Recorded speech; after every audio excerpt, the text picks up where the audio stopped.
Yo, what is good YouTube? It's your boy SavyReacts. I'm back with another video. So for today we have a video from the channel The Game Theorist, and this video is called Game Theory, Monster in the Shadows, Poppy Playtime Chapter 2. Now if you guys have been on YouTube and watched a lot of gameplay videos, you know that a lot of people have been playing this new game called Poppy Playtime. Chapter 1 came out like, I don't know, I think it was a couple months ago. And then Chapter 2 came out recently, I think it was a week ago or something. But this game has been all over, trending. Everybody has been playing it and whatnot. Yeah, it's a fire game. I wish I could play it, but like, I'll have a gaming computer, but I probably will get one and I'll probably play it on here. Maybe. Might have to do that eventually. But I watched, who did I watch play it?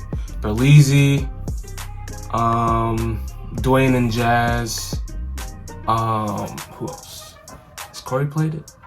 I think Corey played the first chapter, but not the second chapter, but that's the first few that came off the top of my head that I've watched. But yeah, so it looks like MatPat has a new theory for it. I'm excited because his theories are always right most of the time. Yeah, so I'm excited to watch this.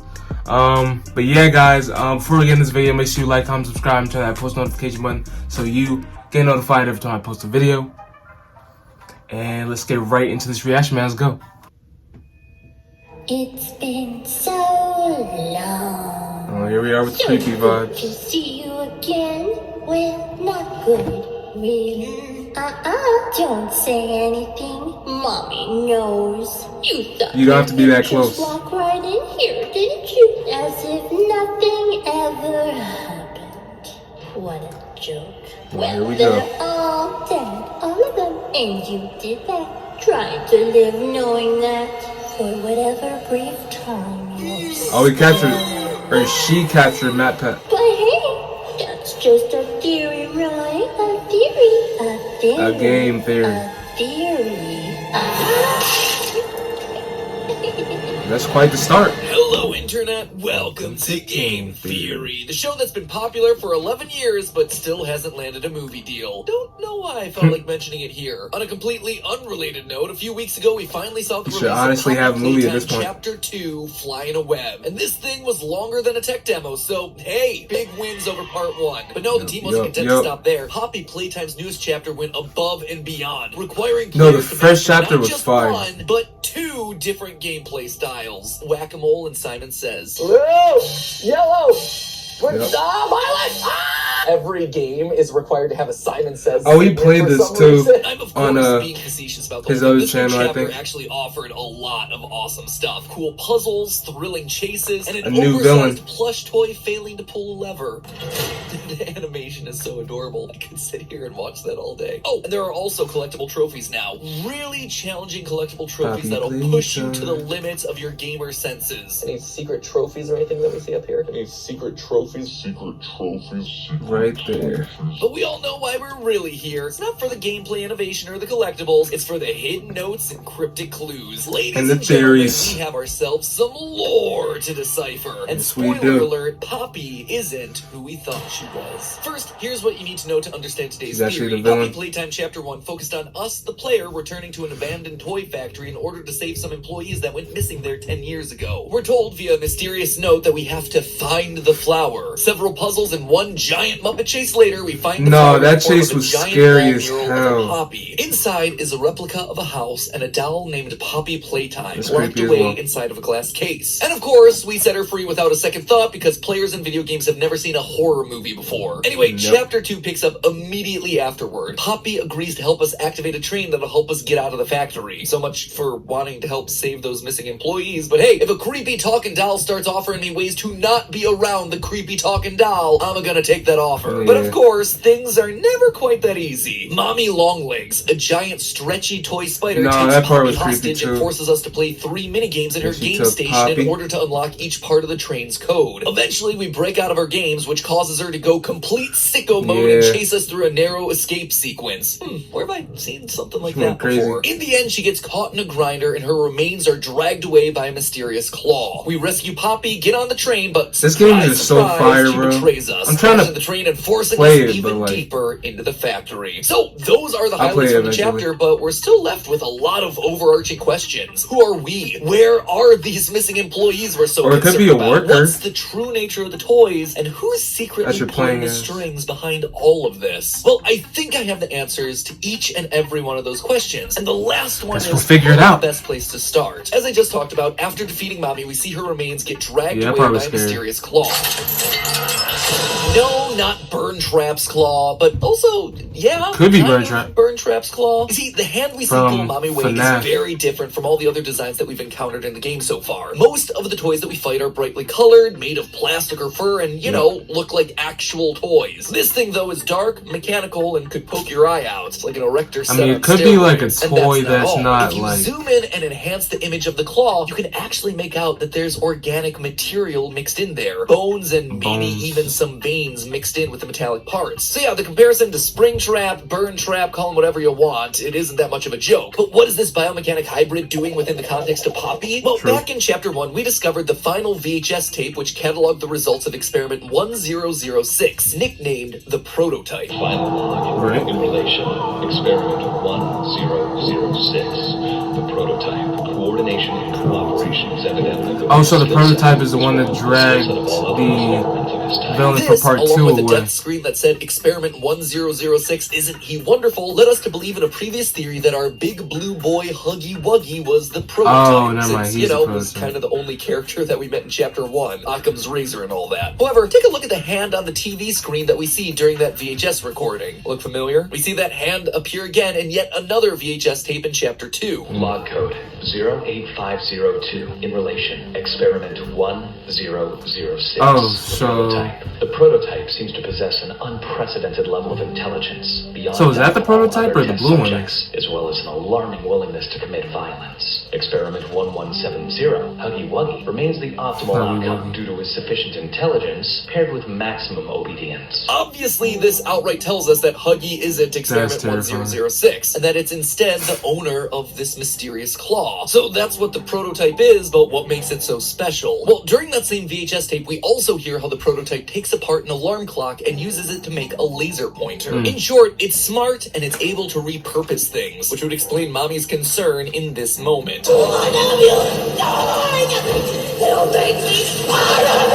She's gonna be reused and repurposed by this entity in order to help the monster escape. Kinda makes you wonder if the veins and bones were how this So that's creature why was originally she didn't designed. wanna be Maybe killed. that's what happened to all the other missing Or not employees. killed, but, Their like, bodies were added to the machine. 'cause she's not It's actually interesting. alive, In I our don't last know. theory, we predicted that Mommy Longlegs would be adding the bodies of dead toys to herself in order to become stronger. We were right about the concept, just looks like we were But not- wrong about who it applied to. Yeah. As for how this thing is gonna wind up looking, So he was you kinda remember right, Sid kind of. from Toy Story 1? Sounds like we might have found one of his creations. So right now it looks like the prototype Oh, from Toy 1006 Story. is going to be our overarching villain for the franchise, taking pieces and parts of the other toys, and maybe even pieces and parts of other people to grow stronger. Of other people, That being too. said, one toy that doesn't appear to have been Actually, that added to makes the sense. prototype yet is Huggy Wuggy. He may not have appeared explicitly in Huggy this Wuggy. chapter, but hints of him are hidden around. When you go into the chapter's water treatment room, if you look carefully, you can see some blue Oh, fur his that's fur. scattered around the pipes alongside trails of blood. So is he This still- appears to be the room that Huggy fell through at the end of the last chapter, and would Yeah. seem to imply that Huggy picked himself up and went full-on sus mode by venting away. So he didn't waiting to actually return die. until a future chapter, He's still which there. honestly makes sense. He can't die yet. He's basically the mascot of the franchise. Who True. even cares about Poppy at this point? I mean, me. I do because lore, but I feel like I'm definitely in the minority on that one. Speaking of Poppy, let's talk about her, shall we? I mean, it is her name on the title screen after all. This isn't Poppy Kissy Missy Playtime or Cat Bee Playtime, you know? Well, mere hours after Chapter 2 came out, the fan community did what the fan community gonna do. They dug into the game files. And by doing so, they discovered an early build of this chapter hidden away. And while the game itself is still basically the same, the end is where things get real interesting. Normally, you get on the train and Poppy gives you this sinister speech about how you're not allowed to leave. She betrays us and sends us hurtling deeper into the factory for reasons that are kept pretty darn vague. Honestly, Terrible things have happened.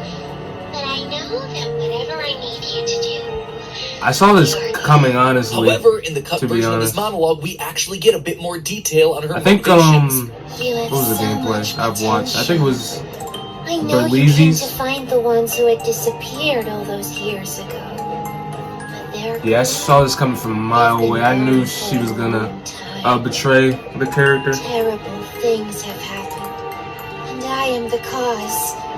Being able to exist as a doll, it has killed so many people. Now, interpreting cut content is always going to be a tricky science. Do you use it? Do you not? How do you use it? Here, I'm only pointing it out because this seems to confirm one of our original theories, that Poppy is the reason all of this is happening. She literally says that because she was able to exist as a doll, people died, which tells us two things. One, that she's been around since the very beginning. She knows about the experimentation that's being done on humans. She's witnessed it all. Kind of like FNAF.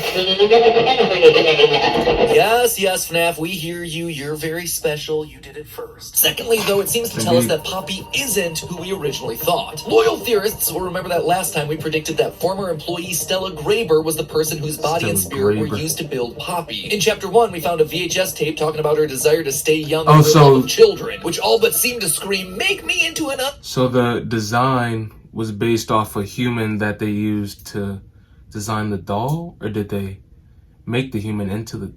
I don't know. I have a lot of questions. He'll probably explain it. Just watch the video, After the clue seeded out in this chapter, we know for a fact that she's no longer a candidate. When we first enter the game station, we're greeted by Stella's voice. Hi kids, welcome to the game station. I'm Stella. We've got 3 super duper fun games to play. Her name also appears on the bottom of a document outlining how to test children using the various game station modules. Quote, give all reports to Ms. Stella Graber to sort through. So Stella was clearly involved with whatever experimentation was going on at Playtime Co. And since these experiments were started because the living doll Poppy existed in the first place, Stella can't be Poppy. In that same document, we also see references to Mommy Longlegs. Now, if you look closely at the Mommy Longlegs commercial that plays at the top of the chapter, you can see that it's dated 1991. Poppy was meant to be the first living toy developed back in 1950. Therefore, if Stella was alive around the time of Mommy Longlegs, then she couldn't possibly be inside Poppy. So if Poppy isn't Stella, then who is she? Well, early in Chapter 2, we visit Elliot Ludwig's office, founder of Playtime Co. It's here that we learn that he experienced a tragic family loss sometime in the 1960s. In the 1960s, an unfortunate family death had pushed Ludwig down to his lowest. This loss is what spurred him to work harder and build an empire around his toys. Now, it's not actually clear who this family member was. You would suspect his kid, right? Kid dies or is dying and he finds a way to make her into a living toy. Yeah, FNAF, more FNAF stuff, Thank you, FNAF. Go and do something else with your life. The Make your lore more sensible. Stop trying to butt into other people's narratives, okay? Other people's very similar narratives. Why are they staring like that? Anyway, as I was saying, you would suspect that he's doing this for his kid, right? And that's who Poppy is. It's his daughter. But there's a wrinkle to that, and it's not coming from the game, but rather the game's website. You see, we know via a newspaper article hidden on the About section of Playtime Company's merch website that Elliot's wife divorced in 1930. This means that if a child came from that relationship, that biological son or daughter would have been in their 20s or 30s when Poppy was created. It seems a bit old, to be honest. The loss could have been a grandchild. That's definitely a possibility. But for me, I think the most likely option was that it was an adopted daughter. In Chapter 1, we see a lot of posters hanging on the walls talking about Playtime Co.'s adoption initiative. What if that program was initially started because Elliot had an adopted child himself, and he wanted to bring that joy to other families, thereby modeling it he's on to something. Company values. And then, when his daughter dies or is suffering, he, has to find a way to put her back together. So, his adopted child dies tragically, and he tries something to revive her, probably by fusing her with Poppy. And it works. Something he does works. She's in the doll, but he's not exactly sure what he did. Might I suggest trying Remnant or Agate? Sorry, now I'm just going out of my way to do it. Anyway, we know that he's unsure based on a note that we find in Elliot's office in Chapter 2. This note talks about Experiment 814, in which they try to bring rats back to life using the poppy flower. My suspicion is that this is because he was somehow able to revive his daughter inside of Poppy, a doll who we're told has the essence of poppy flower built into her hair. This is also why we find Poppy hidden in the glass case. It's so his daughter can be preserved, protected, and also studied. It's because he saw it was possible, and then he went on to repeat it, which is why he's so happy about his wonderful experiment 1006, the prototype. After nearly 200 additional experiments post poppy flowers and rats, this is where he finally cracks the code. He's brought things to life, but the prototype is too smart. It escapes and doesn't obey orders, sending the factory into chaos. Why do people think is why we hear that Huggy Wuggy is experimenting on scary toys is a good idea? Smart intelligent, but he's also obedient. Experiment 1170. We have this. Huggy Wuggy remains the FNAF. optimal outcome due to his sufficient intelligence. They just paired with never learn massive this word. obedience. And that, my friends, is the story of how everything started at Playtime Co. We now know that Elliot Ludwig's adopted daughter is likely the entity inside the Poppy doll, and that our overarching villain for the series is the prototype, the first successful recreation of that technology, of bringing something back to life. A toy that steals and so he uses was the the pieces first and parts of other experiment. things to make itself stronger. But there's still lots more to discover here. Who or what is inside the other toys? Are they employees or are they something else? What about the mysterious death screens that we Probably see each time we employees. die? What are they trying to tell us? If people are inside of toys, then what about the prototype? Is it someone important or is it just a random collection of people? And probably the biggest question of all, who are we in relation to all of this? I suspect that I may have figured out our character's name and possible role in the company, but answers to that and more will have to wait for next time, just because I have a few other things that I want to double check inside the game first. So make sure you grab pack that subscribe button to guarantee that you see our second part of Chapter 2's coverage when it comes out here in a week or two. And until then, We might have to watch that here too. A game theory. Thanks for watching.